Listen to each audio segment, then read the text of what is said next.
Hi മാന്യ സുഹൃത്തുക്കളെ, ഇലഞ്ഞൂർ ബ്ലോഗിൻ്റെ മറ്റൊരു വീഡിയോയിലേക്ക് ഏവർക്കും ഹൃദ്യമായ സ്വാഗതം.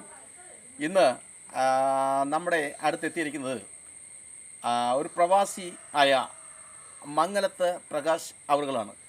അദ്ദേഹത്തിന് ഇലഞ്ഞൂർ ബ്ലോഗിനോട് പറയാനും ചോദിക്കാനും ഒക്കെയുള്ള ചില കാര്യങ്ങളാണ് ഇന്ന് നമ്മുടെ പ്രിയപ്പെട്ട പ്രേക്ഷകരുമായി നമ്മൾ പങ്കുവയ്ക്കുന്നത്.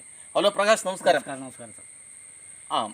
അപ്പോൾ താങ്കൾ ഞങ്ങളുടെ പ്രേക്ഷകരുമായിട്ട് അല്ലെങ്കിൽ ഇലഞ്ഞൂർ ബ്ലോഗിനോട് കുറേയധികം വിവരങ്ങൾ ചോദിക്കണം എന്ന് പറയുകയുണ്ടായി. അപ്പോൾ എന്തൊക്കെയാണ് താങ്കൾക്ക് ഇലഞ്ഞൂർ ബ്ലോഗിൽ നിന്നും മനസ്സിലാക്കാനുള്ളത്? ആദ്യമായിട്ട് ഞാൻ ഇലഞ്ഞൂർ ബ്ലോഗിൻ്റെ എല്ലാ വീഡിയോയും കാണുന്ന ഒരാളാണ്. അതെ. അപ്പം ഞാൻ ദീർഘകാലം പ്രവാസിയായിരുന്നു. ഇപ്പം നമ്മൾ നാട്ടിൽ നിൽക്കണം എന്നുള്ളൊരു താല്പര്യത്തോടു കൂടിയാണ് ഇപ്പോൾ ഇവിടെ വന്നിരിക്കുന്നത്. അതെ. അപ്പോൾ അതിനകത്ത് നമുക്ക് എനിക്കിപ്പോൾ സാധാരണ താല്പര്യമുള്ളത് കൃഷിയോടാണ്. ബാക്കി ഒന്നും ചെയ്ത് കേരളത്തിൽ അത്ര വേഗം നമുക്കൊരു വരുമാനം ഉണ്ടാക്കാൻ പറ്റുന്ന ഒരു സാഹചര്യം നിലവിലില്ല. അപ്പോൾ അതുകൊണ്ട് നമ്മൾ അതിനെക്കുറിച്ചാണ്, കൃഷിയെക്കുറിച്ച് കൂടുതൽ ഇപ്പോൾ നമ്മൾ ഇലഞ്ഞൂർ ബ്ലോഗ് കാണുകയും ഒരുപാട് വീഡിയോസ് ഇലഞ്ഞൂർ ബ്ലോഗിൻ്റെ കണ്ട് അപ്പം അതിലാണ് കൂടുതൽ നമ്മൾ കൃഷിയിലേക്ക് ഒരു താല്പര്യം ഉണ്ടായത്. അതെ. അപ്പം എന്ത് തരം കൃഷി ചെയ്താൽ നമുക്ക് ഇപ്പോഴത്തെ നിലവിൽ വരുമാനങ്ങൾ, അതായത് മൃഗങ്ങളിൽ നിന്ന് സംരക്ഷിച്ച് ഏത് കൃഷി ചെയ്താൽ നമുക്ക് ഒരു വരുമാന മാർഗം കണ്ടെത്താൻ സാധിക്കുമെന്നുള്ളതാണ് എൻ്റെ ഒരു ചോദ്യം. ഓക്കെ. അപ്പോൾ ആദ്യമായിട്ട് കൃഷി ഒരു തൊഴിലായി സ്വീകരിക്കാൻ താല്പര്യവും ഒപ്പം മനസ്സും കാണിച്ചതിന് ഒരു പ്രവാസിയായ താങ്കൾക്ക് ഞാൻ കൃത്യമായ അഭിനന്ദനം അർപ്പിക്കുകയാണ്. ഇന്ന് കേരളത്തിൽ വളരെയധികം ആപൽക്കരമായ ഒരു രീതിയിലൂടെയാണ് ജനജീവിതം പോയിക്കൊണ്ടിരിക്കുന്നത്. തൊഴിലവസരങ്ങൾ പൂർണ്ണമായിട്ടും ഇല്ല എന്ന് തന്നെ വേണമെങ്കിൽ പറയാം. എന്നാൽ കേരളത്തിൽ മാത്രമല്ല, ഭാരതത്തിൽ ഉടനീളം ഏറ്റവും കൂടുതൽ തൊഴിലവസരം നൽകാൻ കഴിയുന്ന ഒരു മേഖലയാണ് കാർഷിക മേഖല. എന്നാൽ കേരളത്തിലെ കാർഷിക രംഗം ഏറ്റവും ദുർബലമായ ഒരു അവസ്ഥയിലാണ്. കാരണം തമിഴ്നാട്ടിൽ നിന്നും മറ്റുള്ള സംസ്ഥാനങ്ങളിൽ നിന്നും വാഹനങ്ങൾ വരവ് നിലച്ചു കഴിഞ്ഞാൽ കേരളീയരുടെ ജനജീവിതം അല്ലെങ്കിൽ കേരളീയരുടെ ജീവിതം ഏതാണ്ട് കട്ടപ്പുകയാകുന്ന ഒരു രീതിയിലൂടെയാണ് ഇന്ന് കടന്നു പോകുന്നത്. അതിൻ്റെ കാരണങ്ങൾ പലതാണ്. ഒന്ന്, ഇവിടെ കാർഷിക വിളകൾക്ക് സംരക്ഷണമില്ല എന്ന് പറയുന്നുണ്ടെങ്കിൽ വന്യജീവികളുടെ നിയമപ്രകാരം പല വന്യജീവികളെയും കൊല്ലാനോ അല്ലെങ്കിൽ അതിനെ ഉപദ്രവിക്കാനോ പാടില്ലാത്ത ഒരവസ്ഥ. ഉദാഹരണത്തിന് കാട്ടുപന്നികൾ. കേരളത്തിൻ്റെ മിക്ക പ്രദേശങ്ങളിലും ഇപ്പം ആരും തന്നെ കൃഷി ചെയ്യുന്നില്ല. കാരണം കാട്ടുപന്നികളുടെ ശല്യമാണ്. കാട്ടുപന്നികളെ ഒന്നും ചെയ്യാനുള്ള നിയമങ്ങൾ നമ്മുടെ രാജ്യത്തില്ല. അതുകൊണ്ട് തന്നെ കാട്ടുപന്നികളെ ഒന്നും ചെയ്യുന്നില്ല. അതുപോലെ തന്നെ കുരങ്ങന്മാർ, മയിൽ, ഇതൊക്കെ വലിയ ശല്യങ്ങളായിക്കൊണ്ടിരിക്കുകയാണ്. പിന്നെ മറ്റൊരു സംഗതി എന്ന് പറഞ്ഞാൽ ഈ കർഷകരുടെ ഉൽപ്പന്നങ്ങൾ വിറ്റഴിക്കാൻ നല്ലൊരു മാർക്കറ്റിംഗ് സമ്പ്രദായം കേരളത്തിൽ ഇല്ല. അങ്ങനെ അതുകൊണ്ട് തന്നെ കർഷകരെ സഹായിക്കാൻ ഉള്ള പദ്ധതികളൊന്നും തന്നെ കേരളത്തിൽ വലുതായിട്ടില്ല. പിന്നെ മറ്റുള്ളവർക്ക് കർഷകരുള്ള മനോഭാവം മാറേണ്ടിയിരിക്കുന്നു. ഇങ്ങനെയൊക്കെയാണെങ്കിലും നമുക്ക് സ്വയം തൊഴിലായി നടത്തിക്കൊണ്ടുപോകാൻ പറ്റുന്ന ഏറ്റവും നല്ല തൊഴിലാണ് ഈ കൃഷി എന്ന് പറയുമ്പോൾ. ഏറ്റവും കൂടുതൽ ലാഭം ഉണ്ടാക്കാനും പറ്റുന്ന ഒരു തൊഴിലാണ്.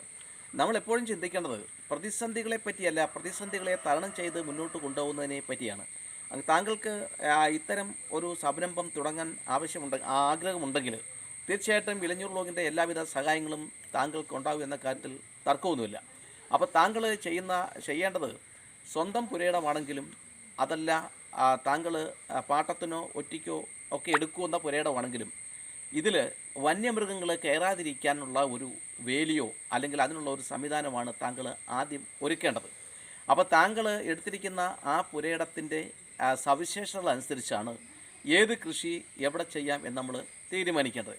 പ്രത്യേകിച്ചും അല്പം കല്ലും മണ്ണും ഒക്കെ എല്ലാം അവിടെ കൂടിക്കലർന്ന പ്രദേശമാണെങ്കിൽ അവിടെ ലാഭകരമായി ചെയ്യാവുന്ന കൃഷികളുണ്ട്. അതുപോലെ തന്നെ കല്ലുകൾ മാത്രം, പാറക്കെട്ടുകളും ഒക്കെയുള്ള പ്രദേശങ്ങളാണെങ്കിൽ അവിടെ നമുക്ക് പൊന്നു വിളയിക്കാനുള്ള ഒരു സംവിധാനമുണ്ട്. അതുപോലെ തന്നെ ഇത് വിൽക്കാൻ, ഇപ്പം ഇങ്ങനെയൊക്കെ കർഷകർ പറയുന്നെങ്കിലും വിൽക്കാൻ ഇന്ന് ഒട്ടനവധി അവസരങ്ങളുണ്ട്. പിന്നെ എനിക്ക് താങ്കളോട് പറയാനുള്ള ഒരു കാര്യം, നന്നായി പഠിക്കുക. നന്നായി പഠിച്ചതിന് ശേഷം മാത്രം ഇതിനകത്ത് ഇറങ്ങിത്തിരിക്കുക. ഈ നഷ്ടമാണ് എന്ന് പറയുന്നതും ഒക്കെ ഈ നന്നായി പഠിക്കാത്തതിന് ശേഷം, പഠിക്കുക എന്ന് പറയുന്നുണ്ടെങ്കിൽ അതിൻ്റെ വിത്ത് മുതൽ വിളവെടുപ്പ് മുതൽ വിപണനം വരെയുള്ള കാര്യങ്ങളാണ്. അത് കൈകാര്യം ചെയ്യാനുള്ള പരാജയമാണ് സത്യത്തിൽ ഈ കൃഷി പരാജയപ്പെടുന്നത്. പിന്നെ മറ്റൊരു കാര്യം, ഒരു കർഷകനെ സംബന്ധിച്ച് അദ്ദേഹത്തിന് ആരെയും ഭയക്കേണ്ട കാര്യമില്ല. ഇൻകം ടാക്സുകാരെയോ സെയിൽ ടാക്സുകാരെയോ അങ്ങനെയൊന്നുള്ള ആരെയും ഭയക്കേണ്ട. നല്ല രീതിയിൽ ഭക്ഷ്യ ഉൽപ്പന്നങ്ങൾ കൃഷി ചെയ്യുന്ന ഒരു കർഷകൻ ആരെയും ഭയക്കേണ്ട കാര്യമില്ല. എന്ന് മാത്രമല്ല, ഒരു കർഷകൻ അദ്ദേഹം അന്നദാതാവാണ്. അപ്പം താങ്കൾക്ക് ചെയ്യാൻ പറ്റുന്ന അല്ലെങ്കിൽ താങ്കൾക്ക് ഉചിതമായ താങ്കൾക്ക് ഇഷ്ടമുള്ള ഏതാനും കൃഷികളുടെ പേരുകൾ പറയുമെങ്കിൽ അതിനെപ്പറ്റിയുള്ള കാര്യങ്ങൾ ഞാൻ താങ്കളോട് പറയുന്നതാണ്. അത് നമ്മുടെ പ്രേക്ഷകർക്കും പ്രയോജനപ്പെടും. അത് നമ്മൾ കൂടുതലും വരുമാന മാർഗമുള്ള ഈ കുരുമുളക്, അതെ, അതുപോലെ അതെ, വെറ്റ കൃഷി, കുരുമുളക്, ഏത്തവാഴ, അപ്പം ഇത്തരത്തിലുള്ള കൃഷികൾ അപ്പം അത് എങ്ങനെ ഫലപ്രദമായിട്ട് കൊണ്ടുപോകാം? ശരിയാണ്. കുരുമുളകെന്ന് പറഞ്ഞാൽ ഒരു ദീർഘകാല വിളയാണ്. ഇപ്പോഴേ കേരളത്തിൽ ചെയ്യാൻ പറ്റുന്ന ഏറ്റവും നല്ല വിളയാണ് കുരുമുളക്.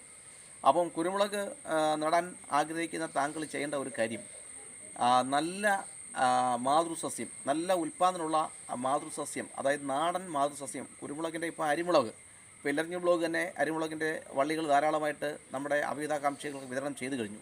അരിമുളക് നല്ല ഉൽപ്പാദനമുള്ള ഒരു മുളക് വർഗ്ഗമാണ്. അത് രോഗപ്രതിരോധ ശേഷി കൂടുതലാണ്. അപ്പോൾ ഇത് ഒന്നുകിൽ ചീമക്കൊന്നയിലോ അല്ലെങ്കിൽ മുരിങ്ങയുടെ കമ്പ് നാട്ടി അതിൽ നമുക്ക് വളർത്താം. അതല്ലെങ്കിൽ ചീമക്കൊന്നയുടെ കമ്പ് നാട്ടി വളർത്തി, രണ്ടും കിട്ടായില്ലെങ്കിൽ പഴയ PVC പൈപ്പിൽ നമുക്ക് വളർത്താം. അങ്ങനെ വളർത്തിക്കഴിഞ്ഞാൽ ഇത് നല്ല ലാഭമാണ്. ഒരിക്കൽ നമ്മൾ നട്ട് പിടിപ്പിച്ച് രണ്ടാമത്തെ വർഷം കായ്ഫലം കിട്ടിയാൽ വർഷങ്ങളോളം നമുക്ക് ആദായം കിട്ടും. 2 വളം ചെയ്താൽ മതി, മറ്റ് ഉപദ്രവങ്ങളൊന്നും തന്നെ ഉണ്ടാകത്തില്ല. അത് വിറ്റഴിക്കാനും വലിയ പാടില്ല. പച്ചയ്ക്കായാലും ഉണക്കിയായാലും നമുക്ക് വിറ്റഴിക്കാൻ സാധിക്കും. പിന്നെ മറ്റൊന്ന് ഏത്തവാഴ എന്ന് പറയുമ്പോൾ അതും നല്ലൊരു വരുമാന മാർഗ്ഗമാണ്. അപ്പോൾ ഇപ്പോഴത്തെ രീതി അനുസരിച്ച് ഒരു വലിയ തടം, അതായത് ഇപ്പം നമ്മൾ സാധാരണ വാഴ വെക്കുന്നതിൻ്റെ 4 ഇരട്ടി വലുപ്പത്തിലൊരു തടം എടുക്കുക.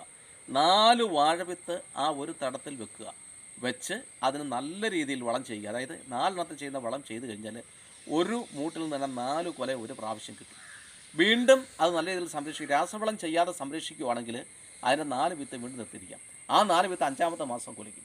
അങ്ങനെ ആവുന്നുണ്ടെങ്കിൽ ഏതാണ്ട് 1.5 കൊല്ലത്തിനിടയ്ക്ക് വെച്ച് ഏതാണ്ടൊരു 8 കൊല കിട്ടുന്നുണ്ടെങ്കിൽ ഒരു വൻ ലാഭമാണ്.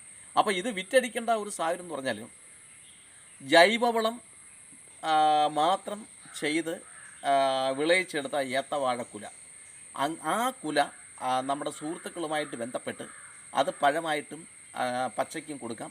അതിനുശേഷം ഇത് വറുത്ത് നല്ല രീതിയിൽ ശുദ്ധമായ വെളിച്ചെണ്ണയിൽ വറുത്ത് കൊടുക്കുന്നുള്ള ഒരു സംവിധാനം കൂടെ ഉണ്ടാക്കി അത് ഓൺലൈൻ വഴി പരസ്യമൊക്കെ കൊടുത്ത് വിൽക്കുകയാണെങ്കിൽ താങ്കൾക്ക് വിദേശത്ത് നിന്ന് ലഭിച്ചതിനേക്കാൾ കൂടുതൽ വരുമാനം അതിൽ നിന്ന് ഉണ്ടാക്കിയെടുക്കാൻ സാധിക്കും. അതുപോലെ വാഴയുടെ കൂമ്പ്, വാഴയുടെ പിണ്ടി, ഇതിനൊക്കെ ഇന്ന് വിപണന സാധ്യത ഉള്ളതാണ്.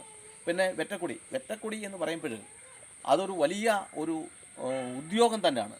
കാരണം ഒരു 1000 മൂട് കൊടി നല്ല രീതിയിൽ സംരക്ഷിക്കുന്നതിനെ പറ്റി മനസ്സിലാക്കി അത് സംരക്ഷിച്ച് മുന്നോട്ട് പോകുമെങ്കിൽ, നല്ല രീതിയിൽ സംരക്ഷിക്കാൻ ദീർഘകാലത്തോളം അതിന് അതിൻ്റെ വെറ്റില പറിച്ചെടുക്കുകയും ചെയ്യാം.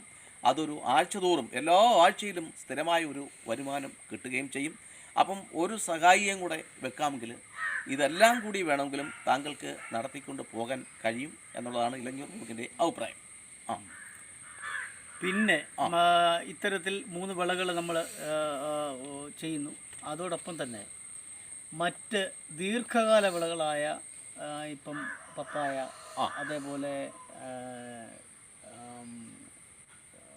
ചക്ക, അതായത് നമ്മുടെ ജാക്ക് ഫ്രൂട്ട്, അപ്പം അത്തരത്തിൽ അതിനും വിപണന സാധ്യത നിലവിൽ ഉണ്ട്. അപ്പോൾ ഈ പ്ലാവ് ഇപ്പോൾ ഉൾപ്പെടെ 2 കൊല്ലം, 1.5 കൊല്ലം, 1 കൊല്ലം ഒക്കെ ആകുമ്പോൾ മുതൽ കായ്ഫലം ലഭിക്കുന്ന പ്ലാവുകൾ ധാരാളമായിട്ട് നമുക്ക് നഴ്സറികളിൽ വാങ്ങിക്കാൻ കിട്ടുന്നുണ്ട്. അതല്ലെങ്കിൽ നമുക്ക് ഇത് വളർത്തിയുണ്ട് ലെയറിങ് ചെയ്ത് നമുക്ക് കമ്പെടുക്കാം. അപ്പോൾ ഈ പ്ലാവ് നല്ല രീതിയിൽ സംരക്ഷിക്കാമെങ്കിൽ അതിൽ ഒരു വർഷത്തിൽ 2 തവണയൊക്കെ ചക്ക ഉണ്ടാകുന്ന പ്ലാവുകളുമുണ്ട്. അപ്പോൾ ഈ ചക്ക ചെയ്യാമെന്ന് വെച്ചാൽ നമ്മൾ സ്വന്തമായിട്ട് വിപണനം ചെയ്യണം. അതായത് ചക്ക നമ്മൾ പറിച്ചെടുത്ത് അത് ചുളയാക്കി 1 കിലോ 1/2 കിലോ പാക്കറ്റാക്കി നല്ല കടകളിൽ, വൃത്തിയുള്ള കടകളിൽ കൊണ്ടുവയ്ക്കുകയും അത് പരസ്യം കൊടുക്കുകയും ചെയ്യാമെങ്കിൽ അത് ആവശ്യക്കാർ കാണും. ചക്ക പലരും പഠിക്കുന്നതിൻ്റെ കാര്യം ചക്കയുടെ പിന്നെ അത് പറക്കിയെടുക്കാൻ, ആ ചുള പറക്കിയെടുത്ത് പാകം ചെയ്യുന്ന വിധമാക്കിയെടുക്കാനുള്ള താമസമാണ്. അതുപോലെ തന്നെ ചക്കയുടെ കുരു കാപ്പിപ്പൊടി ഉണ്ടാക്കാൻ കൊള്ളാം. അതുപോലെ പാലിനകത്ത് നമുക്കത് കലക്കി അരച്ച് കലക്കി പുഴുങ്ങി അരച്ച് കലക്കി കുടിക്കുന്ന ഒരു പോഷകാംശമാണ്. പിന്നെ തോരൻ, അങ്ങനെ ഒട്ടനവധി വിഭവങ്ങൾ ഉണ്ടാക്കാൻ കൊള്ളാം. അതുപോലെ ചക്കയുടെ ചവണി മിക്സറാക്കി നമുക്ക് വിൽപ്പനയ്ക്ക് സാധിക്കും. അതുപോലെ ഇതിൻ്റെ മടൽ പാചകം ചെയ്യാൻ കൊള്ളാം, കരിവുള്ളി മാത്രം കുഴിച്ചിട്ട്. പിന്നെ മൃഗങ്ങൾ, കന്നുകാലി വളത്തിലൊക്കെ ഉള്ളവർക്ക് ഇത് ഏറ്റവും നല്ലതാണ്. അത് വളരെ നല്ലൊരു മേഖലയാണ്. 2 വർഷം കൊണ്ട് 1.5 കൊല്ലം കൊണ്ട് ആദായം കിട്ടും, ദീർഘകാലം ആദായം കിട്ടും. ഇപ്പം ചക്ക പച്ചയ്ക്ക് തന്നെ വൻതോതിൽ ഡിമാൻഡ് കൂടിക്കൊണ്ടിരിക്കുകയാണ്. അത് താങ്കൾക്ക് ചെയ്യാൻ പറ്റുന്നതാണ്. ഒരു നഷ്ടം ഉണ്ടാവാത്ത ഒരു പരിപാടിയാണ്. അതും പ്ലാവിനെ പറ്റി പഠിക്കണം. പ്ലാവിൽ കൂടുതൽ ചക്ക ഉണ്ടാവാനുള്ള കാര്യങ്ങളെപ്പറ്റി പഠിക്കണം. പ്ലാവിൻ്റെ വളങ്ങളെ പഠിക്കണം. മാതൃസസ്യവും സംരക്ഷണവും ഒരു പ്രധാനപ്പെട്ട ഘടകമാണ്. പിന്നെ ഇതിനകത്ത് പറയാനുള്ളത്, നമ്മളൊരു ഒരു പദ്ധതിയുമായിട്ട് മുന്നോട്ട് പോകുന്നൊന്നേ നിരുത്സാഹപ്പെടുത്താൻ ഒട്ടനവധി ആളുകൾ നമുക്ക് ചുറ്റുമുണ്ട്. കേരളത്തിലെ ഏറ്റവും വലിയ ഒരു സംവിധാനമാണ് ഇതിലെ നായ പുല്ല് തിന്നത്തുമില്ല, പശുവിനെ കൊണ്ട് തീറ്റിക്കത്തുമില്ല. അത് ഏത് മേഖലയിലും ഉണ്ട്. അതായത് നമ്മൾ കൃഷി ചെയ്യുമ്പോൾ കളകൾ വന്ന് കൃഷി മൂടത്തില്ല, ഒരു വളം ചെയ്യണ്ട. പക്ഷേ കർഷകർ അത് പിഴുത് കളയും, പിന്നെ അത് അഴുകിപ്പോവും. അതേപോലെ നമ്മളെ നിരുത്സാഹപ്പെടുത്താൻ ഉള്ള ഒരു വിധം ആൾക്കാർ അത് ഏത് മേഖലയിലും ഉണ്ട്.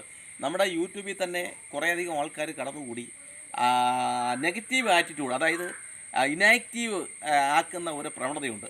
പക്ഷെ നമ്മൾ അവരെ മൈൻഡ് ചെയ്യരുത്. കാരണം അവർ സ്വയം നശിക്കാൻ വേണ്ടി ജന്മമെടുത്തവരാണ്. അപ്പോൾ അങ്ങനെ നമ്മൾ മൈൻഡ് ചെയ്യാതെ നമ്മൾ നന്നായി പഠിക്കുകയും നമ്മളുടെ നന്മ മാത്രം കാക്ഷിക്കുന്ന ആൾക്കാരുമായിട്ട് നമ്മളെ ബന്ധപ്പെടുകയും ചെയ്യണം. ഒപ്പം നമ്മുടെ ശത്രുക്കൾ എന്താണ് പറയുന്നതുകൂടെ നമ്മൾ കേൾക്കണം. കാരണം നമ്മളെ എ മുതൽ Z വരെ നമ്മുടെ ശത്രുക്കളെ പഠിക്കത്തുള്ളൂ. അവൻ നമ്മുടെ പോരായ്മകൾ മാത്രമേ ചിന്തിക്കത്തുള്ളൂ, നമ്മുടെ ശത്രുക്കൾ. കാരണം നമ്മുടെ ഗുണങ്ങളൊന്നും അവൻ കാണുന്നില്ല.